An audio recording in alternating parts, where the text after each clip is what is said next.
it is a big weekend for NASCAR and one of its biggest stars, Kyle Busch.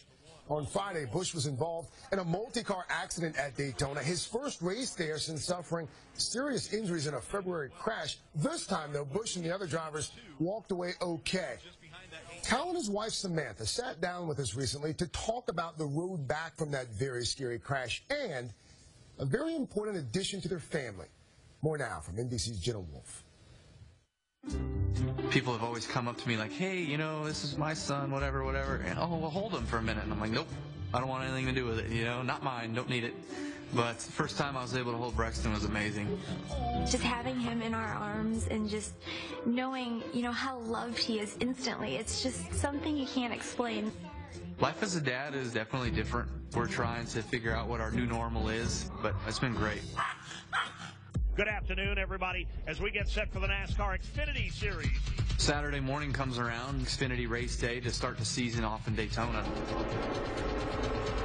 So as we're running along in the race, I felt like, okay, I need to start making some moves here. And now cars are spinning just outside the tri-oval with 9 laps to go. Kyle Busch has just made heavy contact with the inside retaining wall. He hit it head on. You're right, KB. You're right, KB. There's Samantha. She probably does not know that he's getting out of the car.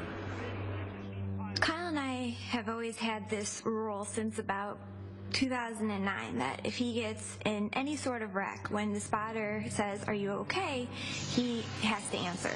I heard the spotter say, you know, "Kyle, are you okay? Kyle, are you okay?" And there was just this long pause, and instantly I knew that something was wrong, so I took off.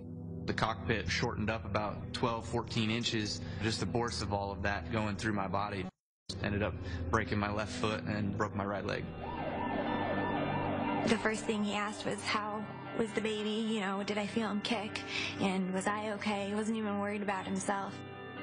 You know, after he checked on me and the baby, and he said, "Babe, I don't think I'm going to race tomorrow." Kyle would have surgery on both his right leg and left foot, and just 11 weeks later, he made his NASCAR return, just 2 days ahead of an even more significant debut. He decided to go back racing the exact same week that Braxton was coming, so, you know, we just went big all at once. You're never really sure what God has in store for you, and certainly I think we've learned from each step of the way who we are and what we are and how strong we actually can be. Braxton was our silver lining of the year. No matter how hard it got, he was always kind of what we focused on, and when he arrived, it just washed everything away. By the way, NASCAR is returning to NBC. Our coverage of the Coke Zero 400 from Daytona International Speedway kicks off at 7 o'clock Eastern tomorrow night. What a beautiful baby. Yeah. Baby's up.